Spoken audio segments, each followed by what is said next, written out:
Okay, so I also want to know, Barry, with all the changes in the regulations, how do you keep up?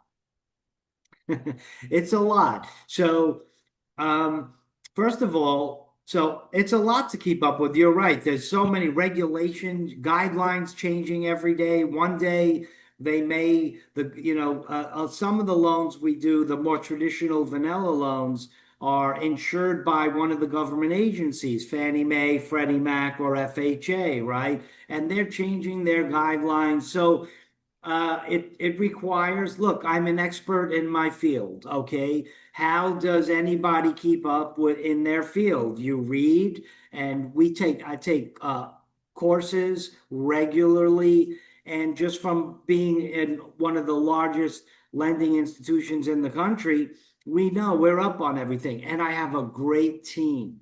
And you know what, Valerie? I'm not afraid to say it happens to me all day because things are always changing. I'm not afraid to tell somebody ask me a question.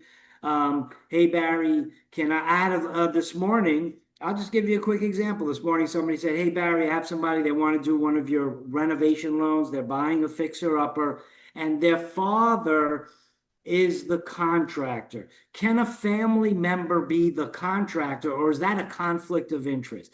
And I had to say, now I know the answer, but because of all the changes, I said to him, you know what? I have a great team who's on top of everything. And I said, you know what? I'm going to check with my underwriter. I want to make sure. I know, pretty sure with FHA, they might deem that as a conflict of interest, but there's been some changes lately, and I'm going to check and get back to you. So we keep up on it. So, what's the end of the story? Do you have the ending yet? The end of, yeah, well, Did it's they always, get what was it a conflict? Could they oh get no, this conversation just happened right oh before this this morning? call. Oh, I'm okay, waiting that's for right. the answer. Okay.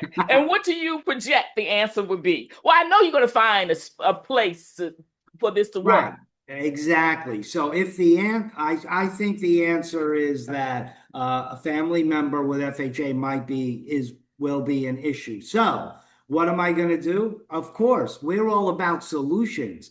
I could do the renovation loan as not an FHA, as maybe a Fannie Mae or a Freddie Mac renovation loan. I have others that have different guidelines where that is okay to use a family member. So And I know all this. yes, So yes. So we that's can, good. So that goes back to what I was saying about the different products and programs. We could pivot. We could start with one road, and then the appraisal comes in and we have a property issue, and I can solve it and pivot to another product. The big box banks cannot do that. They only have their one set of rules. products and their one set of guidelines.